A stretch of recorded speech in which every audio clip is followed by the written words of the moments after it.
Bienvenue dans ce journal du dimanche sur DC TV. Avant toute chose, cette information, le corps sans vie de Magali Emri a été retrouvé aux alentours de 18 h ce dimanche après-midi dans le vallon Daniel, près de Laforie, dans la vallée du Buèche. Ce sont les maîtres chiens qui l'ont retrouvé pas très loin de son véhicule. Des investigations sont toujours en cours, mais rien ne laisse à penser que ce soit criminel, indique ce soir Raphaël Balland, le procureur de la République. Magali Emri avait disparu, vous le savez, depuis mercredi. Vers 15 h ce dimanche, la voiture de Magali Emri avait été retrouvée par des chasseurs dans cette forêt, près de Laforie, à 6 km environ du village, au bout de la vallée Daniel. La voiture était fermée et un mot a été retrouvé à l'intérieur, mais les autorités n'ont pas communiqué ce qu'il contenait. La nouvelle intervient donc 4 jours après la disparition de la jeune femme de 28 ans, originaire de Chorges, maman d'un jeune bébé de 3 mois. Elle était partie mercredi, a priori, faire ses courses sur Gap. Ce dimanche, les recherches étaient élargies à l'ensemble de la région, à l'ensemble des Alpes du Sud. Toutes nos condoléances à sa famille et à ses proches. Dans le reste de l'actualité de ce dimanche soir, une nouvelle avalanche, cette fois-ci dans le Dévoluy ce matin. C'est un homme qui a été pris en charge par le PGHM après avoir été emporté par une coulée de boue dans le secteur, une coulée de neige dans le secteur dit de Vallonfroid. Il a été évacué sur l'hôpital de Gap. Il souffre d'un traumatisme au thorax et au bassin. Rappelons que le risque d'avalanche est toujours fort. Il est de 3 sur 5 avec le vent qui a généré pas mal de plaques à vent ces derniers jours. Soyez particulièrement prudents dans les jours qui viennent. Depuis novembre dernier, le sujet existait, faisait beaucoup parler dans le monde des sapeurs-pompiers. On ne souhaitait pas de notre côté l'évoquer pour ne pas, peu ou prou, jeter l'opprobre sur les sapeurs-pompiers volontaires. Une petite affaire de détournement de fonds a eu lieu dans la caserne de pompiers de La Sols. L'enjeu, 700 €. Comme le journal local en fait sa une, on se doit de l'évoquer. Mais encore une fois, cela ne doit pas jeter l'opprobre sur les sapeurs-pompiers volontaires. Une mini-affaire, d'ailleurs, nous indique le commandement des sapeurs-pompiers et du service départemental d'incendie et de secours du département des Hautes-Alpes. Allez, passons au registre plus souriant, plus ludique, les manifestations du week-end et en particulier la Coupe du Monde de KL qui a été amputée d'une deuxième journée, celle de ce dimanche, à cause du vent et de la bise qui soufflait fort sur les sommets de Chabrières. Pour autant, c'est Simone Origone, un Italien, qui l'a emporté devant son frère Ivan Origone avec des vitesses de 205 et de 203 km/h. À la troisième place, un Français, Philippe May, avec 201 km/h. Simon Billy, le local de l'étape, le Varsin, finit à la sixième place avec 200 km/h. Louis, son frère, arrive lui à la 8e place ex aequo. Écoutez Simon Billy qui revient sur la chute très spectaculaire de son petit frère hier pendant la journée d'entraînement. Écoutez. Sur le moment, j'ai eu peur parce que j'avais pas le retour quant à son état au niveau de la santé. Donc on attendait vraiment le résultat là-haut à la radio. Quand on voit son petit frère tomber à 200 km/h, ça fait peur. Ça met un peu la pression, mais au final, ça m'a énervé plus qu'autre chose. Et si on avait pu prendre le départ, je pense que j'aurais fait une bonne performance. Ouais, mon frère, il va très bien. Physiquement, pas trop de bobos. Une petite brûlure dans le dos, mais il s'en sort très bien, compte tenu d'une chute à plus de 200 km/h. Finalement, c'est plus de peur que de mal. Après, psychologiquement, je ne sais pas, il y aura peut-être plus d'effets, mais pour le moment, ça va. Ouais, mon frère, il est à la maison. Aujourd'hui, il est resté couché. Il est quand même venu ce matin sur la piste. Il a essayé de venir nous voir, mais bon, comme ça a été annulé, il est vite retourné se coucher. Il joue à la Xbox, il se repose. Voilà, bon rétablissement à Louis Billy. Du ski de vitesse, on passe au ski alpin avec une performance moyenne, à nouveau, de Valentin Giromoine, mais c'est déjà bien, vu son âge, qu'il soit dans le circuit de Coupe du Monde. Aujourd'hui, à nouveau à Kitzbühel, mais cette fois en Super G, le skieur champsaurin a terminé à la 36e place du Super G. Il se classe 7e français, mais à plus d'une seconde du premier, Didier Desfagot. Changeons de sujet et allons sur la place de la République à Gap. Elle était en fête hier, sculpteur sur glace, sculpteur sur bois, à l'occasion d'une manifestation organisée par l'association Force ouvrière consommateur. Écoutez son secrétaire départemental, Raoul Adou. Alors aujourd'hui, on a décidé au niveau de la FOC des Hautes-Alpes que l'année 2014 serait consacrée à la prévention des risques auditifs. Vous savez, les Walkman, le son, le téléphone, etc., notamment pour les adolescents et les jeunes enfants.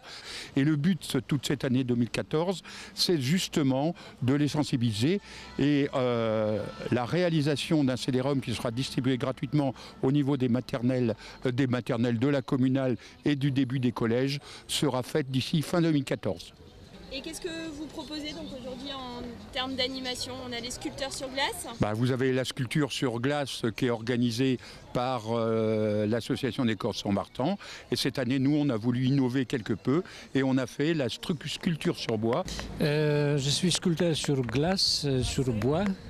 Et je suis sculpteur ébéniste aussi. Et là, je fais une marmotte, voilà, en bois. Vous pensez en art pour combien de temps? Pour la journée. Pour la journée.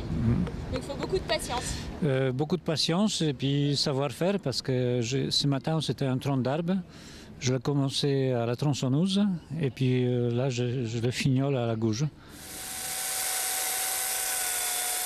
Qu'est-ce que vous allez nous faire comme statue aujourd'hui? Eh bien, un couple d'amoureux. Et ce bloc de glace, il vient d'où? De Pronoguinard, je suppose. Vous avez droit à un bloc de glace aujourd'hui? Non, deux. Vous avez droit à un deuxième essai. Un deuxième essai, parce qu'on peut se louper.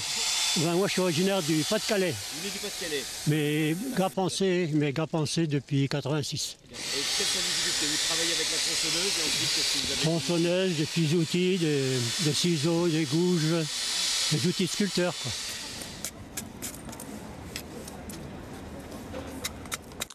Voilà la fête dans le quartier de la Répu hier à Gap. Nous reviendrons dans nos prochaines éditions sur une autre fête qui a eu lieu cet après-midi à Briançon. C'était dans le quartier Berwick.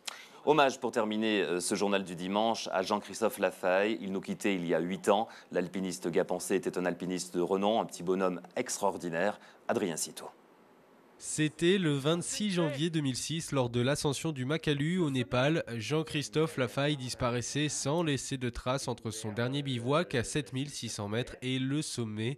Avant son départ, il avait appelé sa femme, Katia, comme elle le raconte sur le plateau de Thierry Ardisson. Et il s'est levé, en fait, pour moi, heure française, c'était 21h30. Donc il se lève, et il était énervé avec sa montre et il me dit « je me prépare et je te rappelle quand je pars ». Et à minuit et quart, heure française, il m'a téléphoné pour me dire bah voilà, je suis prêt, j'y vais, je te rappelle tout à l'heure. Et voilà. Il vous a jamais rappelé? Jean-Christophe Lafaye n'était pas un excentrique, tous ses proches en témoignent. Il était lucide, réfléchi et mesuré. Il n'aurait jamais tenté l'impossible sur les pentes du Makalu. Et le style, c'était complètement épuré, un engagement total, mais pas inconscient, parce qu'il y avait une énorme préparation toute l'année. Et il attachait vraiment une grande importance à ça, parce qu'il savait très bien que l'Himalaya ne pardonne pas. Donc il avait une très très grosse préparation, et c'était pas suicidaire, c'était pas un projet suicidaire. Sa carrière d'alpiniste professionnel, la seule en France, avait démarré par une tragédie. L'ascension de l'Annapurna avec Pierre Bégin, un alpiniste de renom, en adoptant le style alpin, c'est-à-dire sans oxygène.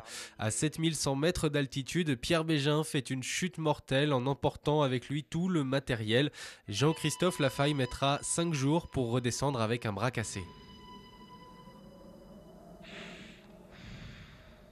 Il continue néanmoins sa passion et enchaîne les sommets de plus de 8000 mètres sans oxygène, le Cho Oyu, le Shisha Pangma pour lequel il obtiendra un cristal d'or, le Gasherbrum 2 et 1 en 4 jours, le Lhotse, le Manaslu, le K2, le deuxième plus haut sommet du monde, le Dholagiri, le Nanga Parbat et le Broad Peak.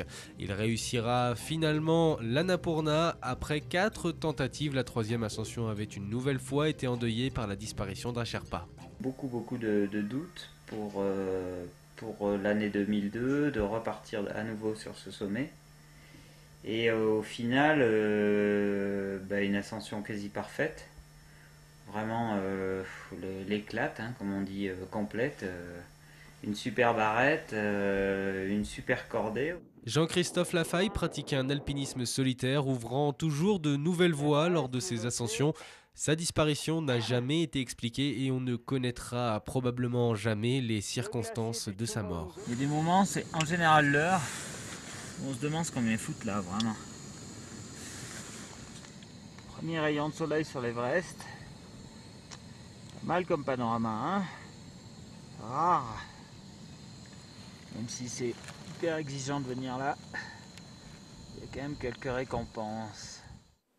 Hommage donc à Jean-Christophe Lafaye. Terminons ce journal du dimanche soir avec cette information plus légère, et l'actualité nous amène à en avoir bien besoin. Ces pilotes du rallye Monte-Carlo historique ont été arrêtés du côté de l'Épine, c'est dans la vallée du Buëch, par les gendarmes pour des excès de vitesse. Les gendarmes ont contrôlé d'une manière opportune, on va dire, les pilotes du rallye Monte-Carlo historique, et ils ont dressé 21 procès-verbaux pour donc une bonne partie des équipages en lice dans ce rallye Monte-Carlo qui va sillonner les Alpes du Sud jusqu'à mercredi prochain. Allez, on passe à l'actualité en France et dans le monde. Dominique Le Guen. Valérie Trierweiler en route pour l'Inde. Au lendemain de l'annonce de leur rupture par François Hollande, l'ex-première dame s'est envolée pour Bombay. Un voyage à caractère humanitaire prévu de longue date. L'annonce officielle hier de leur séparation intervient 2 semaines après les révélations de Closer sur la liaison du président avec l'actrice Julie Gaillet. Une élection présidentielle dans les 3 mois, avant les législatives. Au lendemain de l'anniversaire de la révolte de 2011, le président par intérim annonce le calendrier de la transition promise par l'armée. Un calendrier qui devrait jouer en faveur du général Sissi, alors que les violences entre opposants et partisans du pouvoir ont fait hier 49 morts. L'opposition déterminée à continuer la lutte. Ses chefs répondent ainsi aux concessions faites par le président Viktor Yanukovych. Ils exigent toujours la convocation d'une élection présidentielle dès cette année et non en 2015. À Kiev, la situation reste tendue. 2000 manifestants ont pris d'assaut un bâtiment occupé par les forces de l'ordre. Plusieurs milliers de manifestants à Paris contre François Hollande. Un défilé à l'appel du collectif Jour de colère qui regroupe une 50aine d'associations ou de groupes majoritairement à droite. Parmi les slogans, Hollande démission, non au mariage homo, Europe sécession. En queue de cortège, des sympathisants de Dieudonné. Montevideo lance la saison des carnavals. Défilé coloré hier soir sur la principale avenue de la capitale uruguayenne pour la parade inaugurale. Des festivités qui vont s'étaler jusqu'au 1er mars.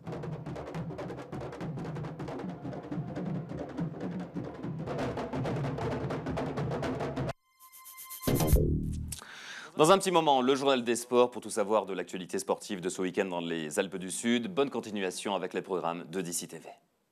24 heures sur 24, 7 jours sur 7, toute l'actualité des Alpes du Sud et dans le monde. DC.fr